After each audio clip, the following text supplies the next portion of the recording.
Om Swastiastu. Pada kesempatan kali ini, kami dari kelompok 3 kelas 2 Pendidikan Matematika akan mempresentasikan materi bab 3 pada mata kuliah analisis real, yaitu materi topologi ruang kartesius. Sebelum mulai memaparkan materi, izinkan saya untuk memperkenalkan anggota dari kelompok 3. Yang pertama adalah Luhnovi Kristiana dengan NIM 221301115. Saya sendiri, Niputu Feby Prasya Dewi dengan NIM 22130111035. Dan yang terakhir adalah Nikadek Yuni Cornelia Dewi dengan 22130111051. Adapun pokok pembahasan yang akan dipresentasikan pada kali ini adalah yang pertama, kedudukan titik terhadap himpunan di ruang metrik. Lalu yang kedua ada himpunan terbuka dan himpunan tertutup, dan yang ketiga ada himpunan kompak. Baik, perkenalkan nama saya Luhnovi Kristiana dengan NIM 22130111015 dari kelas 2I. Saya akan menjelaskan materi mengenai kedudukan titik terhadap himpunan di ruang metrik. Yang pertama ada neighborhood atau persekitaran. P elemen X dengan jari-jari R dapat didefinisikan sebagai himpunan semua titik I elemen X dengan D sedang terbuka P sampai Q kurang dari R. Ditulis neighborhood dari P sampai dengan Q di mana D sedang terbuka P sampai Q kurang dari R. Contohnya diberikan X suatu ruang metrik dengan X tidak sama dengan himpunan kosong, dan D sedang terbuka P sampai Q sama dengan 1 jika P tidak sama dengan Q, dan D sedang terbuka P sampai Q sama dengan 0 jika P sama dengan Q. Maka neighborhood setengah dari P sama dengan himpunan P, dan neighborhood 2 dari P sama dengan X. Yang kedua ada titik limit. Titik P elemen E subset X disebut titik limit E jika setiap neighborhood dari P memuat Q elemen E dan Q tidak sama dengan P. Untuk semua neighborhood P dikurang himpunan P, irisan E tidak sama dengan himpunan kosong. Himpunan semua titik limit E ditulis E aksen atau E pangkat D yang dibaca E dari 5. Dinotasikan dengan E dari 5 sama dengan P, di mana P titik limit E. Contohnya diberikan R ruang metrik biasa dengan metrik D sama dengan jarak. E sama dengan selang terbuka kiri 0 sampai 1 gabungan himpunan 2,3.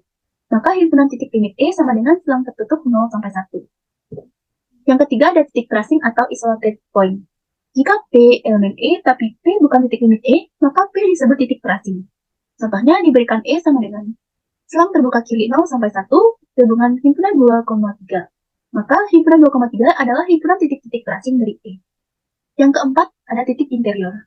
Titik P disebut titik interior E jika terhadap neighborhood dari P dengan neighborhood dari P subset E. Contoh diberikan R ruang metrik biasa. E sama dengan selang tertutup 0 sampai 1, maka in E sama dengan selang terbuka 0 sampai 1, in R sama dengan R, dan in himpunan kosong sama dengan himpunan kosong. Yang kelima ada titik eksterior. Titik P disebut titik eksterior E jika P titik interior dari E komplement. Contohnya diberikan R ruang metrik biasa.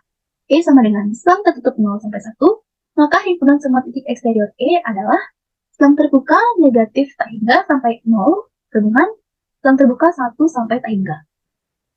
Dan yang selanjutnya ada titik batas atau boundary. Titik P disebut titik batas E jika P bukan titik interior maupun titik eksterior E. Contohnya, misalkan E sama dengan himpunan 1, 2, 3, 4, maka titik 1, 2, 3, 4 adalah titik-titik batas, sebab bukan interior maupun eksterior. Di samping itu pula, merupakan titik-titik tracing, sebab 1, 2, 3, 4 adalah anggota E. Tetapi 1, 2, 3, 4 bukan titik-titik limit E. Sekian materi yang dapat saya sampaikan. Materi selanjutnya akan disampaikan oleh rekan saya. Terima kasih. Baik, di sini saya akan menjelaskan materi himpunan terbuka dan himpunan tertutup. Yang pertama ada definisi 3.2.1. Himpunan E subset X dikatakan terbuka jika untuk setiap P elemen I terdapat neighborhood P, sehingga neighborhood P subset E. Dengan kata lain, E terbuka jika setiap titik anggota E adalah titik interior. Contohnya, selang terbuka 2-4, selang terbuka 3-5, gabungan selang terbuka 7-8, himpunan kosong, dan R adalah himpunan-himpunan terbuka di R. Lalu yang kedua ada definisi 3.2.2. Himpunan F subset X dikatakan tertutup jika setiap titik limit F berada dalam F untuk semua neighborhood P dengan berlaku neighborhood P dikurang himpunan P irisan F tidak sama dengan himpunan kosong. Contohnya, E divide sama dengan himpunan X, Y di mana X sama dengan 1, Y lebih besar dari sama dengan min 1, lebih kecil dari sama dengan 1. Pada contoh 7.1.3 adalah tertutup. Himpunan kosong dan R adalah tertutup. Lalu yang ketiga ada definisi 3.2.3. Himpunan F subset X dikatakan sempurna jika F tertutup dan setiap anggotanya merupakan titik limit. Contohnya, selang tertutup 0 sampai 1, selang tertutup 2 sampai 5 dan R adalah himpunan-himpunan yang sempurna. Lalu yang keempat adalah definisi 3.2.4. Himpunan F dikatakan rapat di A subset X jika setiap A elemen himpunan A merupakan titik limit F atau anggota F. Contohnya, selang terbuka 0-1 rapat di selang tertutup 0-1. Dan demikian pula, Q rapat di F. Lalu yang kelima ada definisi 3.2.5. Himpunan F subset X dikatakan terbatas jika terdapat bilangan real M lebih besar dari 0. Dan Q elemen X sehingga D selang terbuka P sampai Q lebih kecil dari M untuk setiap T elemen F. Contohnya, selang terbuka I 3-1, selang terbuka 0 sampai selang tertutup 1, dan selang tertutup 2-5 adalah himpunan-himpunan yang terbatas di F. Baik, di sini saya juga akan menjelaskan teorema 3.2.1 yang berbunyi setiap neighborhood adalah terbuka. Pembuktiannya, ambil sembarang Q elemen neighborhood P, maka dapat dibuat neighborhood 1 Q dengan R1 sama dengan min himpunan D selang terbuka P sampai Q dikali R dikurangi D selang terbuka P sampai Q. Maka neighborhood 1 Q subset neighborhood P, sebab untuk setiap S elemen neighborhood 1 Q berlaku D selang terbuka S sampai T lebih kecil dari sama dengan D selang terbuka S sampai Q ditambah D selang terbuka Q sampai T lebih kecil dari R1 ditambah D selang terbuka P sampai Q lebih kecil dari R. Lalu ada teorema 3.2.3 yang berbunyi himpunan E terbuka jika dan hanya jika komplemennya tertutup. Pembuktiannya, ambil sembarang X di titik limit E komplement. Maka setiap neighborhood X memuat Y elemen E komplement. Berarti setiap neighborhood X mempunyai sifat-sifat neighborhood X subset E komplement. Akibatnya X bukan titik interior E. Oleh karena E terbuka, maka X bukan elemen E. Jadi, X elemen E komplement, yang berarti E komplement tertutup.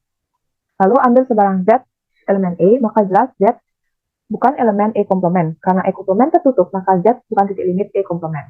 Berarti terdapat neighborhood Z sehingga neighborhood Z dikurangi himpunan Z irisan E komplement tidak sama dengan himpunan kosong. Karena Z bukan elemen E komplement, maka berlaku neighborhood Z irisan E komplement tidak sama dengan himpunan kosong, yang berarti neighborhood Z subset E. Jadi Z titik interior dari E, yang berarti E terbuka. Sekian pemaparan materi saya. Untuk materi selanjutnya akan dijelaskan oleh rekan saya. Baik, terima kasih atas kesempatan yang telah diberikan kepada saya. Pada kesempatan kali ini, saya akan melanjutkan presentasi dari rekan saya. Definisi 3.3.1 buku terbuka atau open cover. Himpunan E di ruang metrik X adalah koleksi himpunan terbuka GA di mana A elemen dari 1 di X setiap E subset dari U A GA. Definisi ini menyatakan bahwa untuk setiap X elemen dari X terdapat suatu A setiap X elemen dari GA. Contohnya yaitu diberikan E sama dengan garis 1 sampai dengan 1 di ruang matriks biasa R. Koleksi himpunan G1 sama dengan negatif 1,0, G2 sama dengan negatif 1 per 2, 1 per 2, G3 sama dengan 0,1. Merupakan buku terbuka untuk E sebab E tercatat dari U, I sama dengan 1 sampai dengan 3 GI. Demikian pula koleksi himpunan negatif 1 per N, 1 per N, sehingga N merupakan elemen dari N merupakan bukukan terbuka untuk E sebab E merupakan subset dari U, I sama dengan 1 sampai N, G1. Kemudian yaitu definisi 3.3.2. Himpunan K dikatakan kompak di ruang metrik X jika setiap buku terbuka untuk K memuat buku terbuka berhingga untuk K. Ini berarti bahwa K kompak jika dan hanya jika untuk setiap himpunan GA buku terbuka untuk K. Terdapat A1, A2 sampai dengan AN sehingga K merupakan subset dari U, I sama dengan 1 sampai dengan N, G, A1. Contohnya yaitu buku terbuka tutup dari 0,1 kompak juga, akan tetapi ruang terbuka 0,1 tidak kompak itu. Kemudian yaitu teorema 3.3.1 atau Heine-Alvarez. S subset dari kompak jika dan hanya jika S tertutup dan terbatas.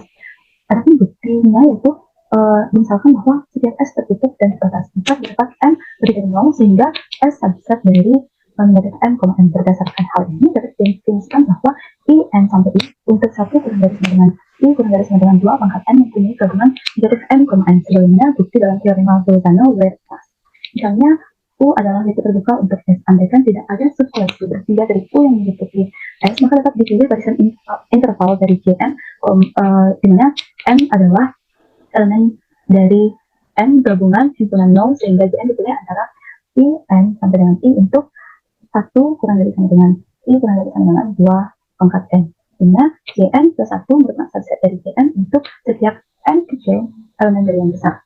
Tidak ada subkoleksi sehingga dari U yang meliputi Jn di depan S, untuk setiap n kecil elemen dari n besar, maka dapat dimisalkan bahwa A adalah anggota tunggal dari irisan n elemen dari n pangkat Cn, di mana A titik limit S. Karena S tertutup dan A elemen dari S, maka himpunan terbuka A elemen dari U demikian sehingga kecil elemen dari A besar. Karena A terbuka maka terdapat interval yaitu A dikurangi C sampai dengan A ditambah C, sehingga interval memuat A besar, sehingga dapat dipilih N yang cukup besar di mana J merupakan subset dari A kurangi C sampai dengan A ditambah C. Untuk nilai N ini Cn sehingga pengandaian tidak ada subkoleksi terhingga dari U yang menyelimuti S salah.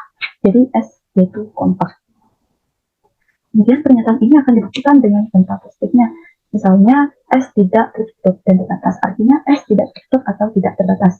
Jika S tertutup, maka S mempunyai titik limit A yang tidak berada dalam S. Misalnya, himpunan UN yang didefinisikan sebagai mana yaitu UN merupakan himpunan dari X, di mana himpunan terbuka X kurang dari A dikurangi 1/n atau A ditambah 1/n kurang dari X, di mana N kecil merupakan elemen dari N besar. Misalnya U terdiri dari himpunan UN, maka U merupakan lingkup terbuka untuk S, tetapi tidak ada subkoleksi berhingga yang meliputi S, artinya S tidak kompak. Demikian pula, jika S tidak terbatas, maka koleksi interval terbukanya yaitu negatif N sampai N, di mana N kecil merupakan elemen dari N besar. Jelas bahwa koleksi interval ini menyelimuti S. Akan tetapi, tidak ada subkoleksi berhingganya yang menyelimuti S. Jadi S tidak kompak. Berdasarkan hal ini, kontra positifnya telah terbukti. Kemudian ada pun teorema 3.3.2. Himpunan F subset dari komponen jika dan hanya jika memuat semua titik batasnya. Buktinya yaitu karena F tertutup, maka F komponen terbuka. Ambil sembarang X titik batas dari F, di mana X bukan elemen dari F, yang berarti bahwa X elemen dari F komponen dapat neighborhood X subset dari F komponen. Berarti X interior F komponen. Pernyataan ini bertentangan dengan X titik batas dari F. Jadi X harus berada di F. Kemudian ambil sembarang X elemen dari F komponen. Berarti X bukan titik batas maupun titik interior F. Kesimpulannya X ini adalah titik eksterior dari F. Dengan kata lain, X interior F komponen. Jadi terdapat apa neighborhood X subset dari F komponen. Berarti F komponen ini terbuka karena F komponen, maka F komplement dari komponen dengan F tertutup. Sekian presentasi dari saya, terima kasih. Sekian pemaparan materi dari kelompok kami. Mohon maaf jika terdapat kesalahan kata baik yang disengaja maupun tidak disengaja. Kami tutup dengan para Santi. Om Santi Santi Santi.